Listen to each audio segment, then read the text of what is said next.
Okay, so welcome everyone. I'd like to welcome you all to our ELI webinar series. And today's presentation is, I think it's going to blow us all away.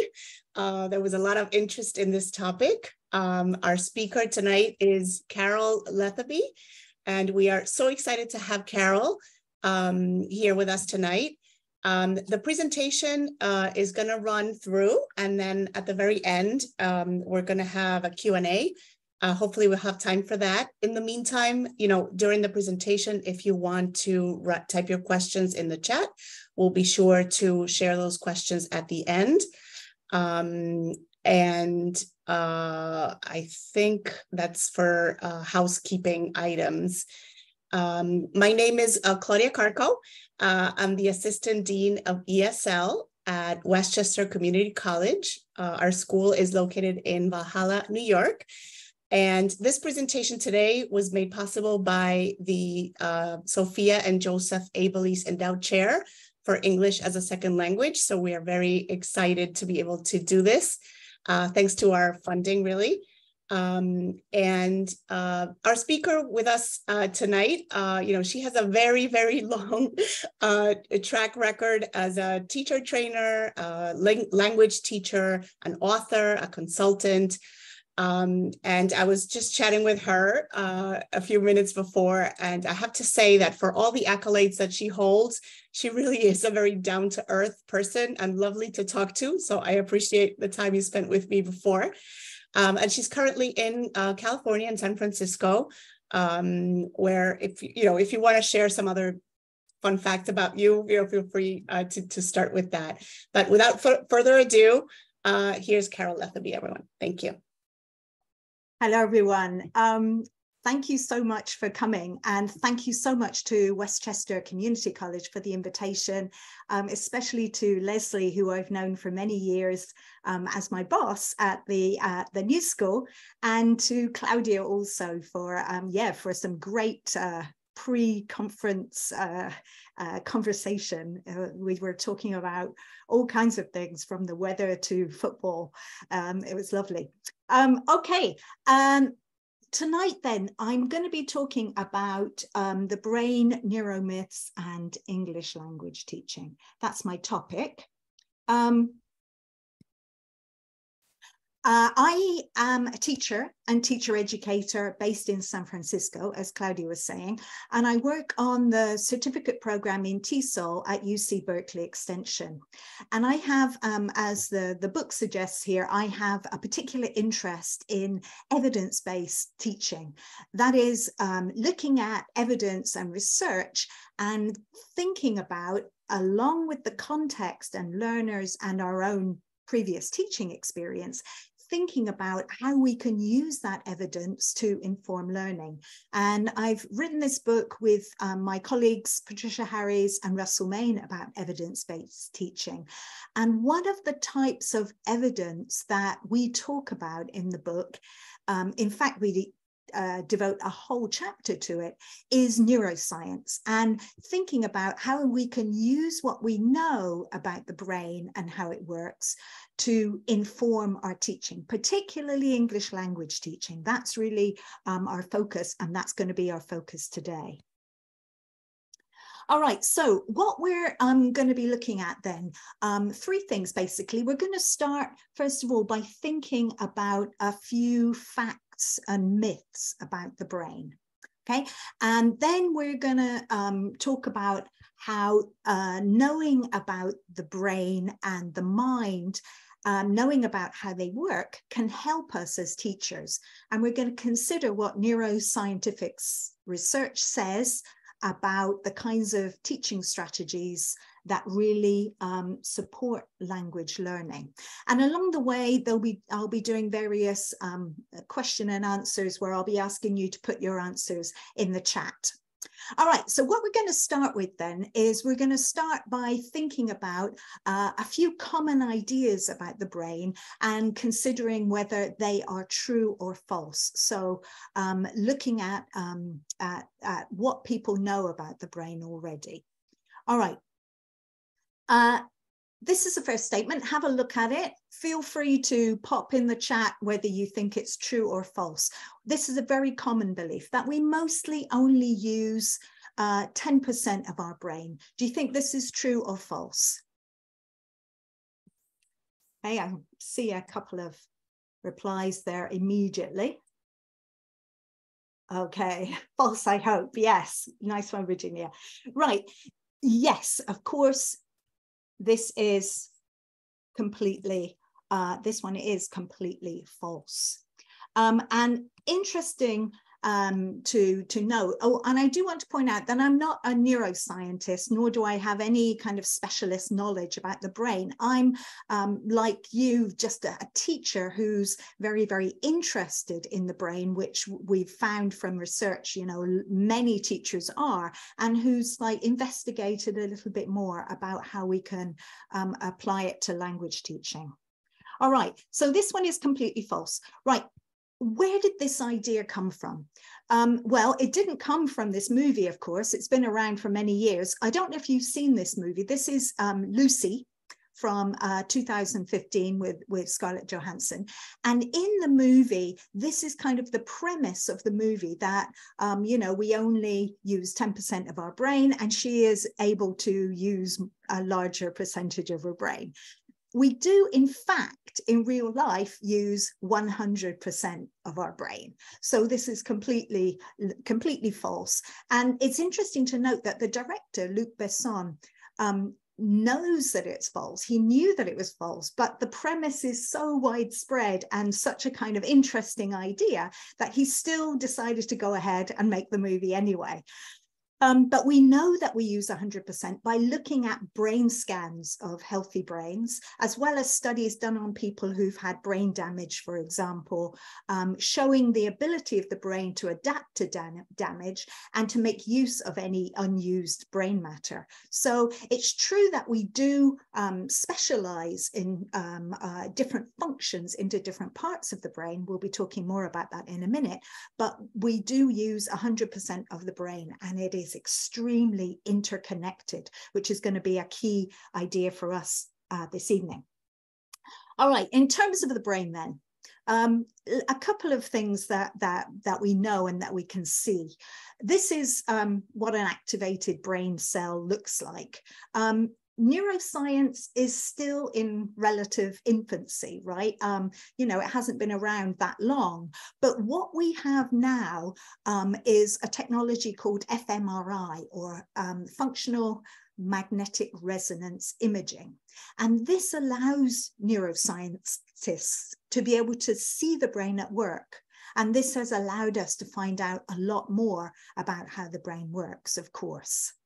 But interesting, and this is something I want to stress all the way through tonight, it's not like we have all the answers now. Because we can look at the brain being activated, it doesn't mean we know everything. And we'll come back to that idea in a little bit.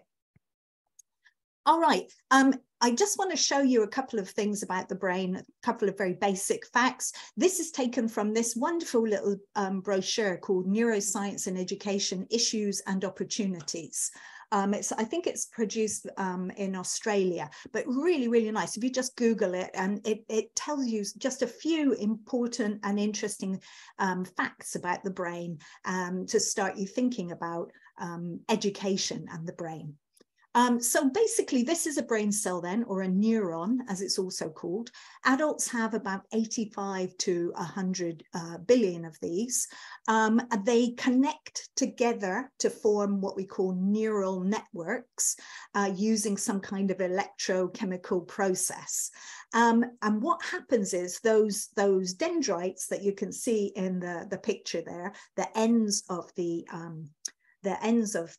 brain cell connect to the dendrites of other neurons. And the young brain is plastic and malleable, and we're forming these new networks all the time when we are learning. So the structure of the brain can change. All right, so the terminals we said at the end of the axon make contact with the dendrites of other neurons and allow these connections, or what are often called synapses, happen So in this way, we form these neural networks, and we'll be coming back to this later and seeing what that means for us when we're teaching. Okay, there are 2 hemispheres and 4 lobes. You probably knew that part.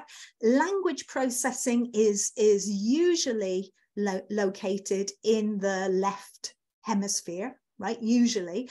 But as I mentioned before, the interconnected nature of the brain means that, you know, we can't just say, oh, language is here and that's where language is. No, what we find, and there have been research projects on this, that language processing also takes part in the right hemisphere, particularly certain aspects of language learning. So we've said synapses are these connections between neurons, and what's really important and that we should never lose sight of is that the brain changes and can change its structure depending on what we experience, learn, and practice. And this process is called neuroplasticity or plasticity, which you've probably heard before, the fact that the brain can change its structure. And it can do this all the way through your life. And it can change back again too if you don't practice something enough. Very interesting for us, I think. All right, number 2 then.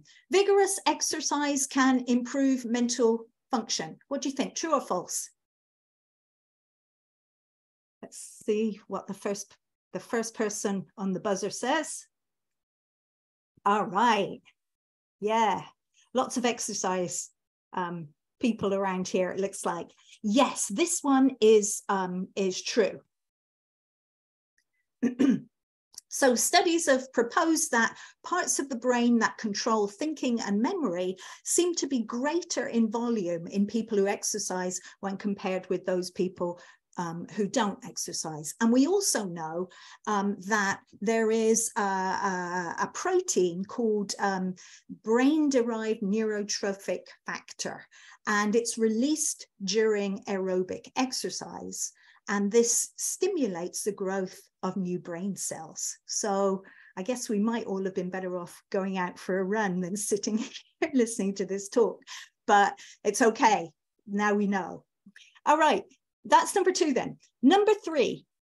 Now, this one's super important for us as teachers, isn't it? Does teaching make a difference? Teaching makes a difference if a student has learning problems associated with developmental differences in brain function. All right. So if a student has a learning ability, by doing extra work, extra teaching, extra support with that student, does it make a difference? What do you think? Okay, yes, yes, good, yeah, yes, true, yes, I like that one. Yes, definitely. If we know, if we know what's going on and what we're doing, yes. And I think as a teacher, we have to believe this, don't we? Otherwise, like, why are we bothering? Teaching does make a difference. So if a student has a learning disability, it doesn't mean we should just throw up our hands and say there's nothing we can do. That's absolutely not true at all. By doing extra work with the student, this can definitely help. And as I said, I think for teachers, we have to believe this, don't we? This is what we do. Teaching makes a difference. All right, number 4. Idea about the brain. Differences in hemispheric dominance can help explain individual differences amongst learners. All right, so this idea of, are some people left brain dominant and some people right brain dominant? Is that true or false?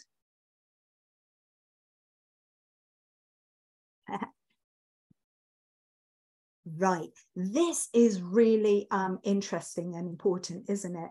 This is something that, this is a very pervasive, what neuroscientists call neuromyth. that we are left or right brain dominant, and that if you are left brain dominant, you are good at logical and analytic things, and if you are right brain dominant, you're good at creative tasks. Now, what neuroscience has shown is that both hemispheres, so by actually looking at the brain, working on different types of tasks, we can see that both hemispheres are used for processing both logical and creative tasks. And there was a recent study, this was, I think it's in Canada, of 1,000 students. And they found 1,000 people, not just students, University of Utah, sorry. And they found this, that there's no evidence that some people have better connected or more dominant left or right brain networks. As I mentioned before, the interconnection factor, and we'll be talking more about that later. All right.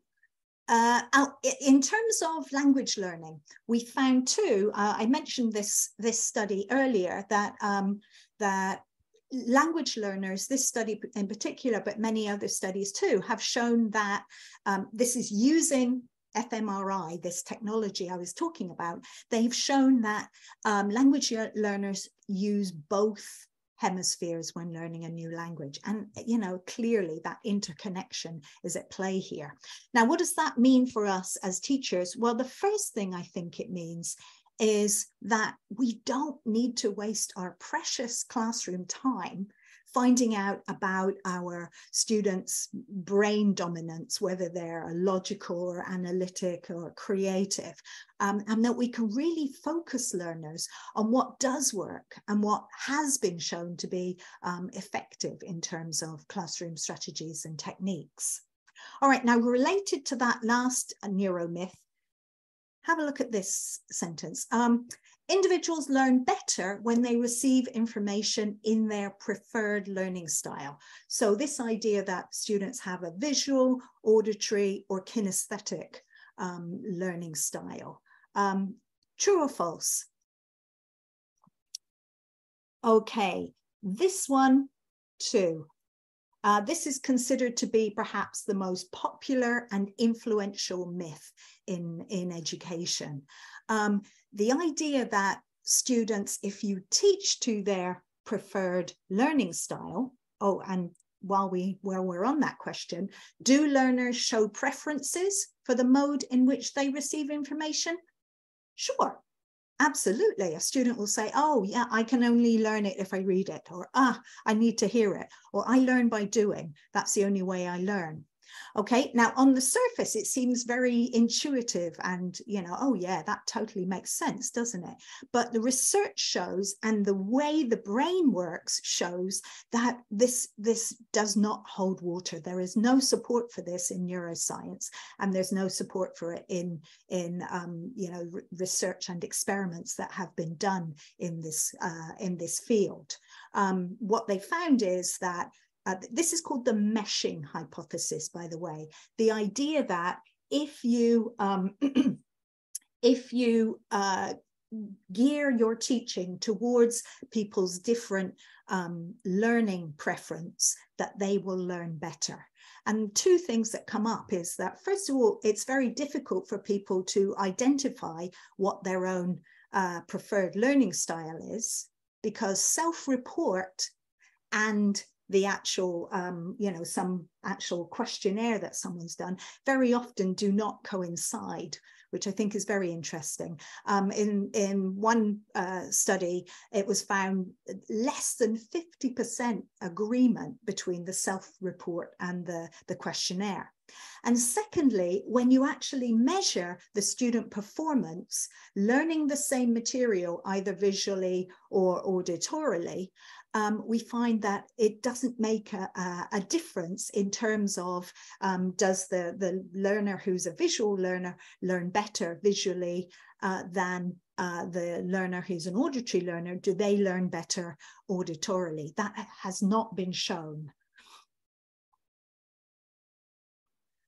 This is from Rogovsky's study. This is a famous one, Beth Rogovsky from 2020, matching instruction to meet a student's auditory or visual learning style has no effect on student achievement.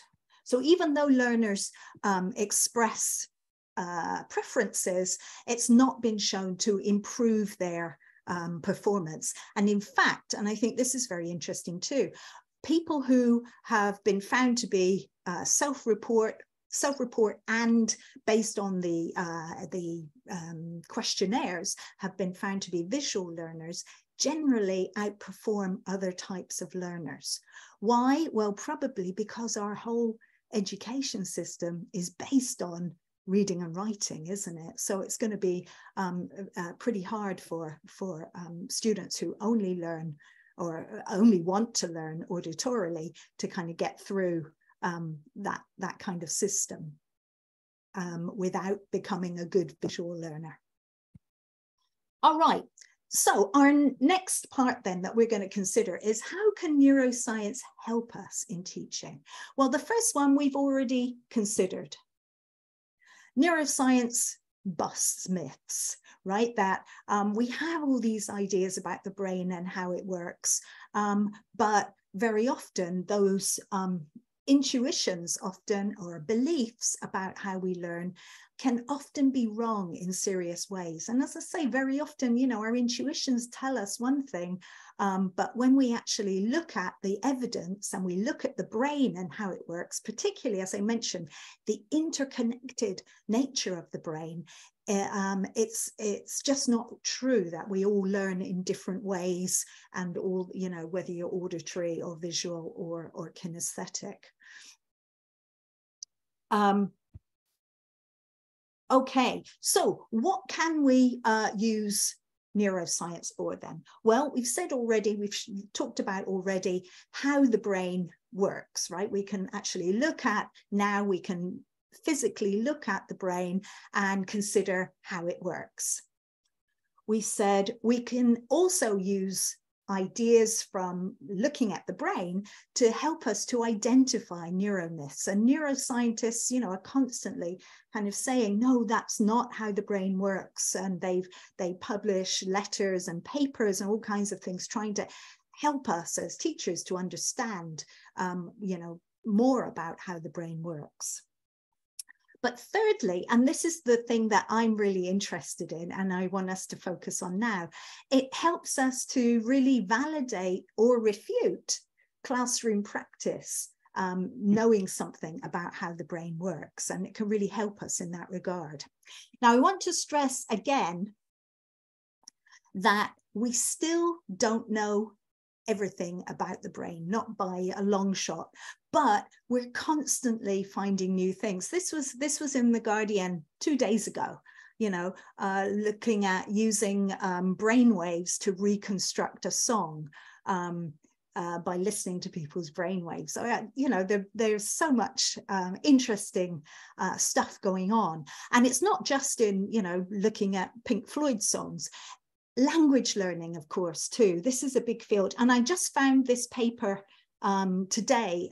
So I'm in the process of reading it, but it's a nice summary. It's just come out. It's a nice summary from Karen Van Hel, which has to be one of the best names in the world to have, saying, you know, where we are, talking about all the things we know now in neurocognitive studies, using fMRI, etc., to help us. So what she argues is that neurocognitive studies have yielded tremendous insights into the neural basis of second language learning and processing, and is paving the way for inspiring new questions. So of course, as we find new things out about the brain and language learning, of course, there are lots more new questions coming up.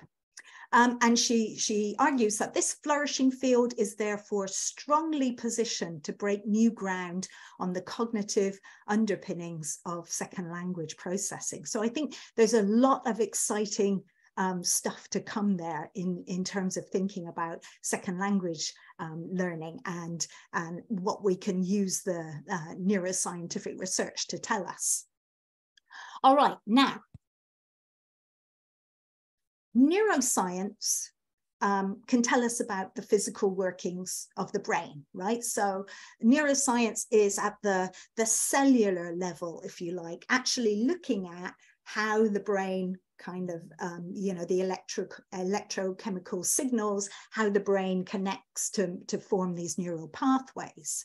But it's not the same as the thinking mind, is it? The brain, the neuroscientific research can't tell us, at least yet, what we're thinking, or, we can look at which parts of the brain are being activated when we carry out certain tasks, but it can't tell us, oh, I know what you're thinking, or I know what you're thinking at the moment. So to think about these questions, we really need to kind of come to the level of the mind, and we need to look to the fields of psychology and cognitive science to help us here. And what we find, and I think this is very exciting and interesting too, is that the findings from the field of psychology and cognitive science very often coincide with findings from the field of neuroscience. And very often we think of psychology as a kind of intermediary between neuroscience and education. So we can use stuff from neuroscience to inform psychology, and then we can use psychology to help us to understand more about learning. Okay, so the two kind of work together in that way, almost as a bridge to helping us to use neuroscientific research to inform our teaching practice. All right, so what can cognitive science and psychology tell us then? Well, a couple of things. First of all, it can tell us more about how the working memory and the long-term memory work. Okay, and it can also tell us about the importance of what we know already. And these are both ideas that we can look at too using neuroscience, but it's really psychology that's helping us to think about how does it apply to us in the classroom. All right, let's have a look at a couple of ideas here then.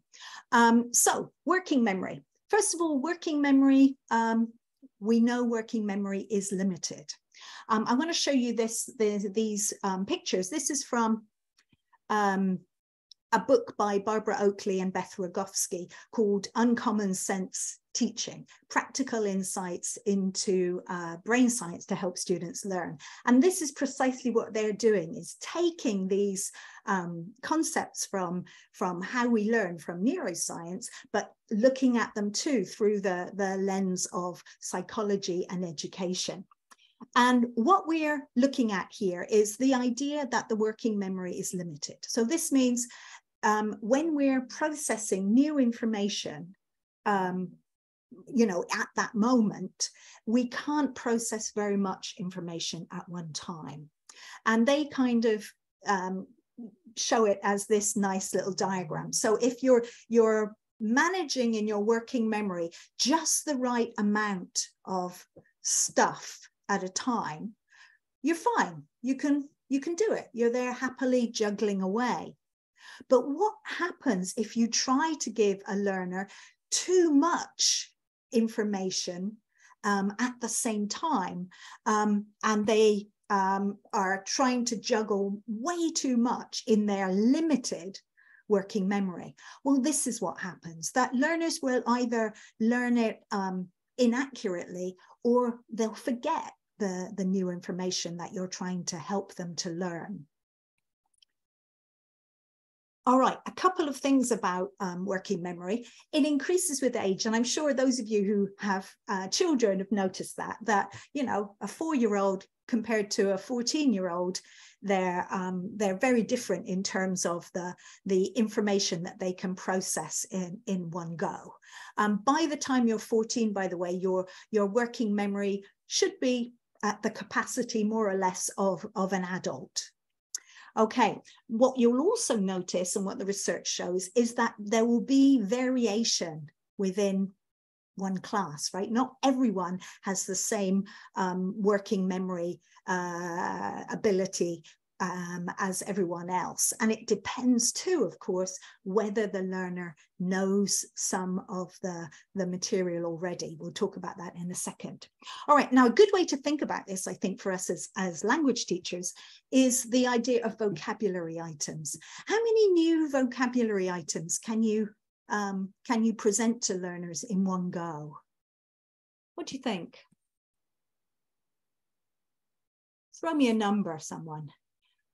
3, 6 to 8, 3. Right. Yes, I like this. We're that 3 with scaffolding, 6 to 8 words. Right. What we're finding is this exactly, isn't it? That we're talking a very limited number, and it's going to depend too on, you know, whether the information is completely new to students or not. Miller from the 50s said the magic number was 7, right? For some people, it could be, yes, as few as 3 or 4. So it depends somewhat on the learner. And it depends too, as I mentioned, do they know some of them already, or are they cognates with their first language? Because that's kind of like knowing it already in some way, isn't it? And we'll talk about that in a second. All right. So the long-term memory, on the other hand, has no known limits, right? So the brain can process large amounts of material as long as if it has been stored in the long-term memory. So we start seeing already, for us as teachers, it's clear, oh, okay, if I want students to learn things, I've got to get it into that long-term memory. That's what we're aiming for, isn't it? And it comes back again to this idea of connections and links. The learning is about creating links in the long-term memory, and we'll have a look at that in a second. All right, so of course this all begs the question, well, how is the information stored? And importantly for us as teachers, how can we get the new information into the long-term memory and create those links? Well, basically it's to do with how we store information, isn't it? When we get new information, or when we learn something new, we don't just throw it into our brains in a random way. We have a system to organize and store our knowledge, or we need to have a system to organize and store our knowledge. Because if we do this, that means what we know already can help us to learn new things. So by having a system and having knowledge stored in these so-called schemas or schemata, we can reduce the memory, our working memory load. Because if we have it already in the long-term memory, we don't need to learn it. We don't need to waste time processing it in our working memory, if you like. We've already got it there. All right, let's do just a little experiment to think about how this works. All right, I'm going to show you a combination of 6 letters. All I'd like you to do, please, don't write anything. I'd like you just for 10 seconds to remember the exact sequence of these 6 letters. Here we go.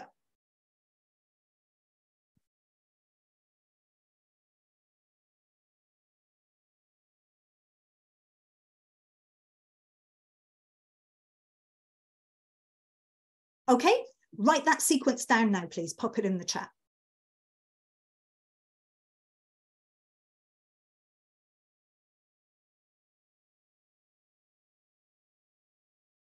Lovely. Right. Great. Excellent. Well done, everyone. Yes, you were able to do it, weren't you? You were able to remember that 6-letter sequence. Now, what I want you to do now, I'm going to show you another 6-letter sequence, and I'd like you to remember this as well.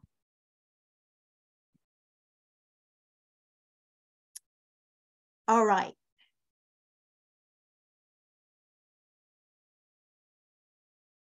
Okay, write that 6-letter sequence down, please. Right, perfect, of course. What do you notice? Well, there should be 2 things that you notice there. First of all, you should notice that you had to remember the very same 6 items. They were the very same 6 items. But in the second case, you had a schema already, or you had in your long-term memory the word memory. So you were able to chunk the letters into just 1 item. So it made it really easy, didn't it, to remember it?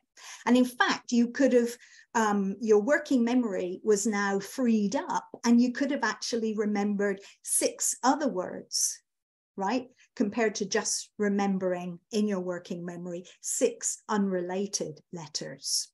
All right, so this is kind of how what we know already, our long-term memory, helps us to excuse me, helps us to learn new things. Because the more stuff we know already, the more stuff we can make connections with, and the less space it's taking up in our working memory, freeing up space for us to learn new things. So absolutely essential for us as learners, as teachers, to make sure that students have good knowledge schemas. So if people have their knowledge stored well with these multiple connections in the long-term memory, we'll talk about how to do that in a minute, this will help them to learn new things more easily. And we know that we use old information to help us process new information. There's another one that the neuroscientific studies have shown us. There's a part of the brain where old information and new information connect. So we know it actually happens physically, and psychology and cognitive science helps us to understand what's actually going on in terms of our processes. Now, what students know already is absolutely essential. And research has shown again and again that the level of prior knowledge makes a huge difference to learning outcomes. And, you know, since 2004, Marzano reported that the average correlation between background knowledge and achievement is 0.66. That's just a statistic, but it means that students who have a lot of background knowledge on a topic will learn readily and easily, while students who don't have good background knowledge on the topic won't learn as well. All right, let's have a look then now at our third part of today, thinking about teaching strategies that support language learning based on neuroscientific research. All right, first one. This one I think is very cool because, you know, again, it's something we've been doing for years, but we never had kind of neuroscientific support for it before. Learning foreign language vocabulary with gestures is more effective than just learning through audio and visual modes, right? TPR, we've been doing it for years. We knew that, you know, using a gesture helps you to remember. We didn't know why. And now the neuroscientific research, they actually use this technique called transcranial magnetic stimulation. And they've discovered that, yes, it works, that if you do something with a gesture, as well as hearing the word, as well as seeing the word, learners will remember it better. And what's most interesting, and this is the part that I found fascinating about the studies, was that this effect works for both concrete words like violin. So violin, you can imagine, you know, doing a gesture like this to help you to remember it. But it also works for abstract words like democracy. I'm not quite sure what the gesture is to help you to remember democracy, maybe, you know, voting or something. It also works for abstract words, which I think is really, really interesting. So, you know, it seems to show that this is a good thing that we should be doing. Gestures when we're learning things, not just audio and visual modes as well. And it's all about this idea of making the connections, isn't it? What Oakley and Barbara Oakley and colleagues suggest is that meaningful gestures lead to deeper encoding, stronger, better neural connections of the new word, right? So remember we talked about this idea when we were looking at how the brain works. We talked about this idea of how we learn. When we learn something, we make a connection and we make this like neural pathway, these synapses that we've talked about. But what we're finding is that just, making this kind of loose neural pathway is not enough. And the more we can connect it to other parts of the brain and to other ideas, the stronger that connection becomes. And we think that's why this is so effective, using gestures as well as the oral and as well as the visual to help us to learn vocabulary. All right, using prior knowledge then. This also we know is something that works and that we've seen, as I mentioned, in neuroscientific studies. There's a place in the brain where old information and new information connect. And we know from all kinds of different research in cognitive science and psychology that this works. So in terms of our learners, when students come to your class, especially if they're adults, they're going to bring with them lots and lots of background knowledge of the world, right? So lots and lots of content knowledge. They're also going to bring with them lots of knowledge of their first language. And they're also going to bring with them knowledge they have already of English, right? We're calling it the second language. Of course, it could be the third or the fourth or the fifth or more. All right. So that's what we need to think about. And we know this from the research that this works. So what kinds of things are we talking about? Well, things we do in the classroom, but really thinking about it carefully, using references to learners' background and culture to help them to make connections with to real life. So making their learning relevant, connecting what they know already to the new things that they're learning. Exploiting cross-curricular connections. So learners who, academic learners, for example, maybe they're experts in math or in physics or whatever, but helping them to connect the language that they know and use in their first language for the subject matter to English, and seeing how the connections that exist there. Very simple, on a very simple basis, helping students to notice similarities and differences between the first language and the second language. So, just at a very basic level with beginner learners, thinking about students, just noticing similarities in the names of foods. For example, with Mexican students, avocado, chocolate, animals, beginner words, but they're all cognates. And this is helpful for learners. This is really going to help them to learn those words, isn't it? And also, of course, false cognates, getting them to notice, when words sound similar and look similar, but they don't mean the same. And, that's a good thing, helping learners to make those connections between what they know already and new things.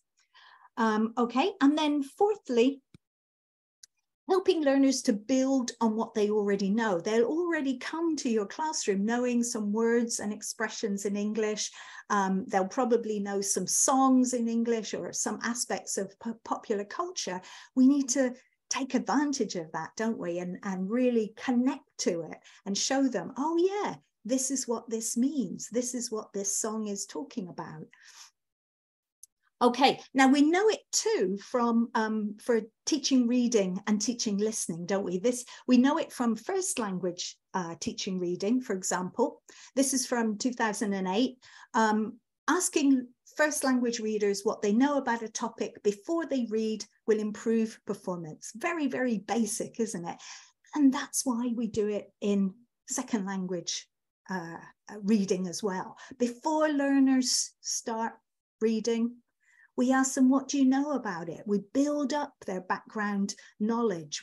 We activate their background knowledge and build it up if there's not enough for them to understand the text based on it. So learners with pre-reading background information, this is from Chen and Graves, outperformed learners without any pre-reading help at all.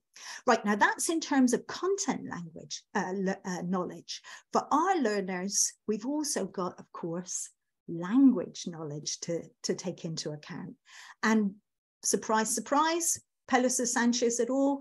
And many other studies find that pre-teaching vocabulary before introducing a reading text helps with both reading and with vocabulary learning. And all this time, we've talked about, they should be guessing it from context, etc. Well, it's very hard to guess from context if you don't know enough of the words already to be able to do that. And Nations research shows we need probably about 98% of the words on the page to be able to read something successfully. All right, so when teaching and learning, then we said we want to move the new information from the working memory into the long-term memory, and later to get it out again, right? It's no good having it there if you can't find it, right? So what we need to do, of course, is then provide practice to consolidate new learning and to promote automaticity. We want learners to be able to get that information out quickly. And at the same time, we know that retrieving it again and again in different ways is also strengthening those neural networks, the neural links in the long-term memory. All right, so a couple of strategies then that have been shown to help with this. And we've known about this for a long, long time. And now the neuroscientific evidence, along with the psychological and cognitive science evidence, is showing us this. Spaced retrieval practice and practice testing. All right, quick question for you. Which of these techniques do you think is more effective? You want to remember 50 words in English for a test. So do you study 5 new ones every day for 2 weeks, adding and practicing the old ones and the new ones together each day and gradually building up until you have all 50? Or studying all 50 the day before the test? Which one is more effective? All right. Yes, we've all done it, haven't we? We've all crammed for a test, tried desperately to remember it. And it works. We know that from the research. It works. Okay, you can, for the test, you've just learned those 50 words, the night before, and it comes to the test and you throw them out and you've done it. But what we know from the research, and we've known for over 100 years now, is that if we really want it to stick, if we want long-term retention, it has to be spaced practice. There's a huge volume of research starting from 1885 from this person, Ebbinghaus, that shows that spaced retrieval practice leads to much greater long-term retention. Okay, why? Well, we think because it allows time for the learner to forget what they practiced already. And the closer you are to forgetting something, the more likely you're going to benefit from revisiting it. Okay, so that's the first thing that spacing out practice helps us to do. All right, secondly, it makes it more difficult to bring the content to mind. So this is what's really important, that there has to be challenge, and you have to challenge students to remember and retrieve information that they've already learned. And this creates what Bjork, not the singer, but the psychologist, has called desirable difficulty. This is what we're looking for, isn't it? We're looking for desirable difficulty, challenge, but not overload. We also think that re-encountering the information boosts its storage strength in the long-term memory. What does that mean? Those connections are stronger. So by retrieving that information, you are again connecting to it and you're making those connections stronger. Okay, so that's in terms of retrieval practice then. All right, our second strategy that we're going to talk about how to get things, how to really get long-term retention from our students is thinking, is obviously related. How do your students feel when you tell them that you're going to do a test or a quiz? How do they feel?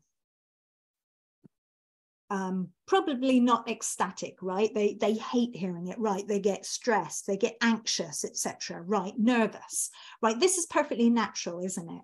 All right. What about when you tell them you're going to play a game?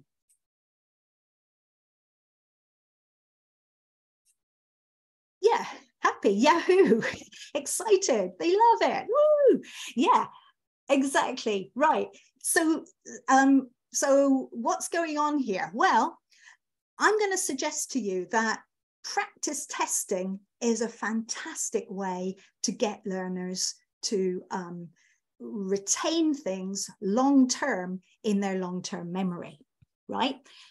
But the problem is how we have traditionally done practice testing, right? Now, we've known about this, that it's called the testing effect.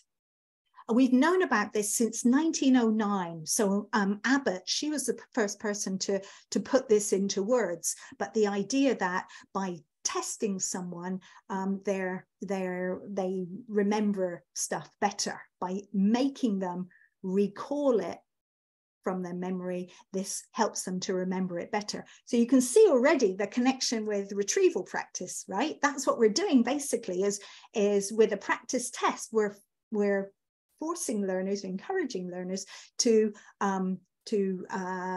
retrieve what they have already in their memory, thus, as we've talked about, making those connections stronger. So practice test is great. Practice testing is great. Yang did a meta-analysis on this from, I think, when was this? Oh yeah, 2021. 222 studies, over 50,000 students on this. And Yang concludes, testing is a learning tool, not simply an assessment technique. Right, why? Why is it so good? Well, Weinstein and Sumeraki, when students take a quiz, they're not just checking their memory, they're enhancing it. They're doing what we looked at with Oakley, where they're making those connections stronger and stronger. Now, what we need to do next is to get rid of the anxiety part, right? And, you know, we don't want students feeling stressed and anxious all the time. So what Abbott has found, not just Abbott, what testing studies have found is that it doesn't have to be a high stakes test for it to work. So self-testing works. Self-testing works. Pair testing works. No stakes, low stakes testing works. Even, you know, communicative testing, where you ask learners to carry out a particular communicative activity, record them, or just watch and listen, give feedback, ask them to repeat that task the following week as tell them it's a little test or whatever. What do we find? Performance goes up, performance improves.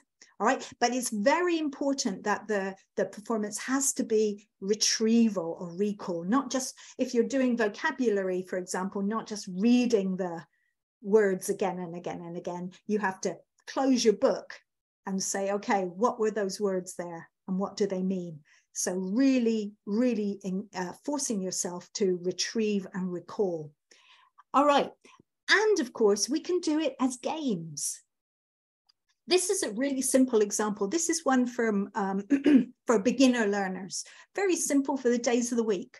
In part D, they just write the days of the week. In part E, in pairs, without your books, take turns saying the days of the week in order. Who can say them more quickly?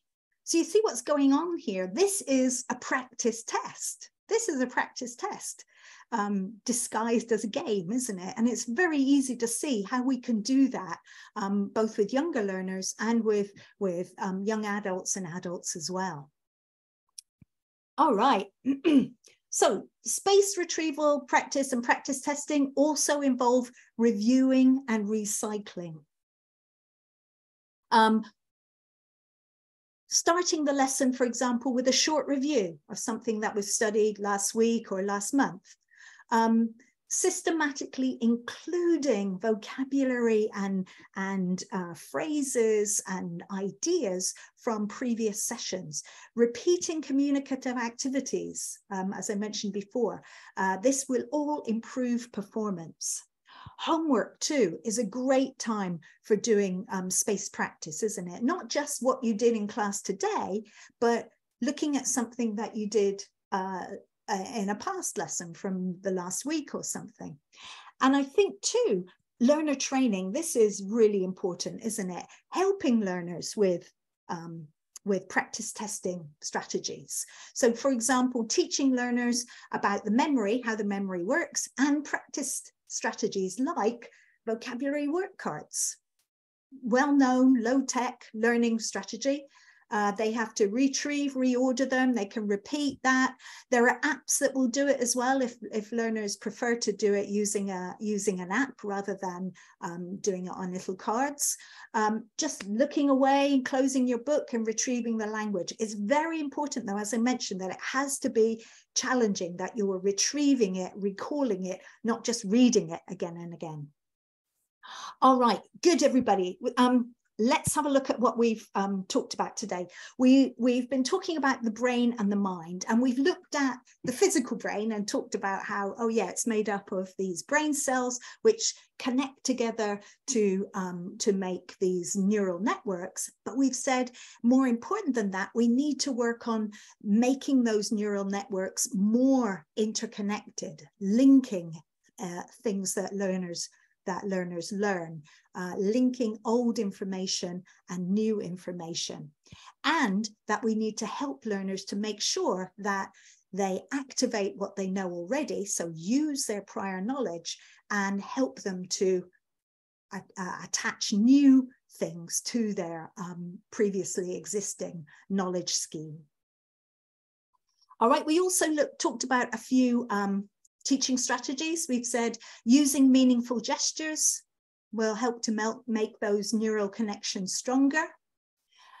We said using what the learner knows already will help her to learn new things by strengthening, making new connections and strengthening existing ones. We had a look at this diagram, remember, about not overloading the learner, not causing cognitive overload, but rather helping them to connect to what they know already and to organize their knowledge. We talked too about the idea of not just practicing something once, but recycling it regularly at regular intervals, so that they're gradually accumulating what they know in a systematic way. And then finally, this idea of using informal, no stakes, low stakes quizzes to help learners to remember things better. And we can even organize those kind of quizzes as self-tests, self-quizzes, or games, or some kind of fun activity. The key is the recall, the retrieval. All right, and we've talked about how evidence from neuroscience can help us to understand a bit about how the brain works. It can also help us to identify neuromyths, beliefs about the brain that may not actually be correct. And consequently, it can help us to validate or refute some of the things that we do in the classroom based on how the brain works. We've also talked about how neuroscience can't tell us everything, that the brain and the mind are not the same, and that at the moment we still we're looking, when we talk about the brain, we're looking at the kind of cellular level, literally brain cells, and when we're talking about the mind, we're thinking much more about how we learn and how those things work. And we talked about how the findings from psychology and cognitive science can also inform us based on what we know about the brain and how it works. We can also use psychology as a bridge to help us into learning. Okay, thank you very much for coming, everyone. I hope you found this interesting and useful. And now I hope we have time to have a few questions. Do we have time, Claudia? Yes, if people want to stick around and you're okay with that, I'm sure if somebody has a question that they would like to ask, you can unmute, or if you want to type it in the chat. Carol, Lethaby, hi, this is Robert Kim. Are you familiar with surface learning, where there's rote memorization, memorizing for understanding, for, let's say, math formulas or patterns, for interlocking patterns, and then apply what you learn? There's a three-step approach for surface learning, which is very evident in math and grammar and East Asian education. Because with this three-step learning is more common than the linear deep learning that's in Western or Anglo heritage nations, Ms. Lethaby. Okay, thank you. That's very interesting. Have you ever learned about those differences about surface learning? It's in East Asian nations. No, but it sounds very interesting. And this idea, if we can find a way, as I said, to kind of take the emphasis away from the kind of the rote memorization and think about how we can focus it more on connecting to what the learner already knows. I think that sounds great. I mean, that's the idea, isn't it? We've got to help the students with challenge, but without cognitive overload, as we talked about. That the East Asian approach is service learning with not too much on wiggle room for critical thinking or deep learning in Anglo heritage or Judeo-Christian nations. It's all primarily for tests. Test. Yes. Rote memorize the patterns and the locking patterns, and you apply them for big tests for college entrance. Yeah. And of course, one of the problems is the type of testing there, isn't it, as well? That's a big issue, that if you have a test which asks you to regurgitate information, as is grammatical information, or just, translate words, for example, that is, of course, also going to affect what you do in the classroom. So in language teaching, if we're talking about kind of communicative testing, I think we need to find more ways of, more kind of communicative ways of working on that as well, don't we? So as I mentioned, I love the research that's been done. I think it's Martin Bygate who's done a lot of research on this, asking students to do a particular communicative task, giving them feedback on it, and then saying, okay, we're going to repeat that task a week later, and watching how that improves the learner's performance. So it's also to do with the type of testing that we're preparing the learners for, isn't it? But very interesting. Thank you, Robert. Oh, Carol, we have one last question for you. This comes from Mary. She asks about how to best approach a class with a vast range of ability or motivation. Okay, yeah, that's a great question, isn't it? Because the issue there, of course, is that they're coming to you with vastly different levels of background knowledge, and as we've seen already, learners need to have challenge, but the challenge needs to be at the learner's level. So if you have a class like that, one of the issues is going to be that what for one learner is, you know, the desirable difficulty exactly at the right level, challenging but attainable. For other learners, it's going to be cognitive overload. So I would suggest probably at some point you're going to need to kind of determine the levels of those learners, and that certainly at some points in the class you're going to need to have the learners divided much more by their particular level. That's the main thing I can say about that. And talk to your talk to the program to see if there's any possibility of actually dividing the learners into different groups. I know that's not always possible, and often, you know, schools have rolling enrollment, etc. But it's certainly challenging, and I think it's maybe a good idea to talk to talk to people in positions of power about this kind of the ideas that we've been talking about today, that, you know, you can't cognitively overload people. You can't give all people the same information at the same time if they have different levels of background knowledge. So there are 2 additional questions in the chat, and they're great questions. I don't know if you have time to tackle them or... Yeah, okay. So the first one is from Virginia. She's asking about the different learning styles, and is it still viable because it might make students more open to learning English? Is it worth acknowledging maybe different types of learning styles as part of teaching? Okay, that's a great question, Virginia. And of course, that, you know, it has caused a big kind of discussion in our field about whether we should be using learning styles.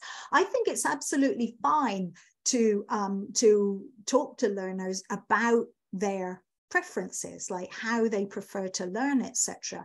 But we've got to, I think, understand the reality that by teaching to someone's strengths, you are not necessarily helping them to learn better. And particularly in language teaching, well, in all kinds of teaching, it depends what you're teaching, doesn't it?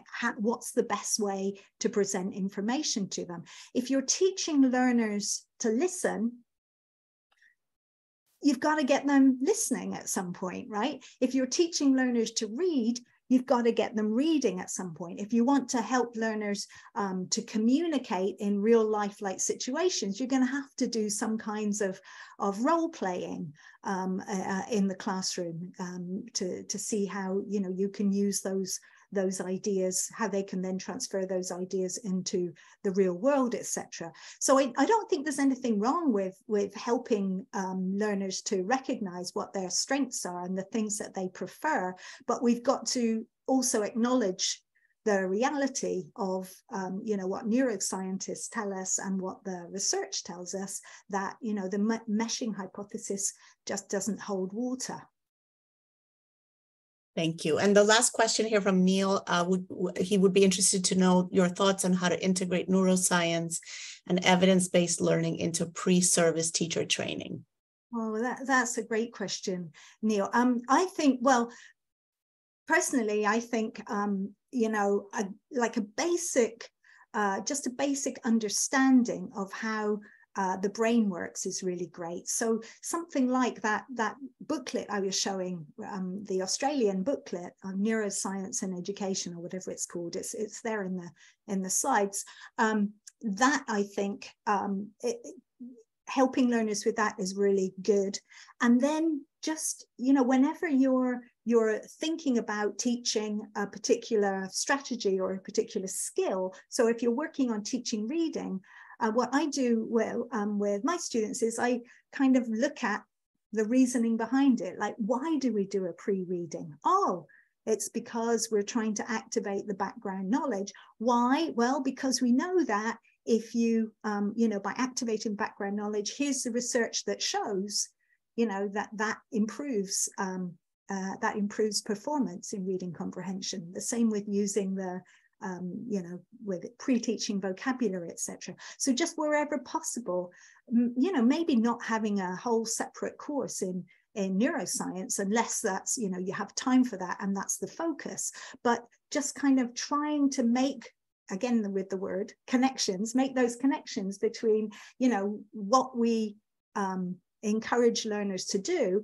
and why we're doing it. And in fact, you may well find too, when you start doing that, I certainly found that when I started working much more on evidence-based teaching, it's made me realize that lots of the things that I was recommending students to do in the classroom, student teachers that is, to do in the classroom, actually there was no support for it, or on the contrary, you know, it was not supported by either neuroscience or psychology. So that's, I think, really interesting too, that it starts helping you too to think, oh, maybe I need to change the way I approach this kind of teaching, etc. Well, thank you so much, Carol. This was wonderful. You're getting wonderful feedback here on the chat. I'll actually save the chat so that you can see the comments that are coming in and send them to you. I want to thank everyone here for attending. Thank you, Leslie, for organizing this event. Keep them coming. Thank you so much to everybody for coming, and thank you especially to Leslie and to Claudia for this. Thank you so much. Thank you. Yeah. Thank you.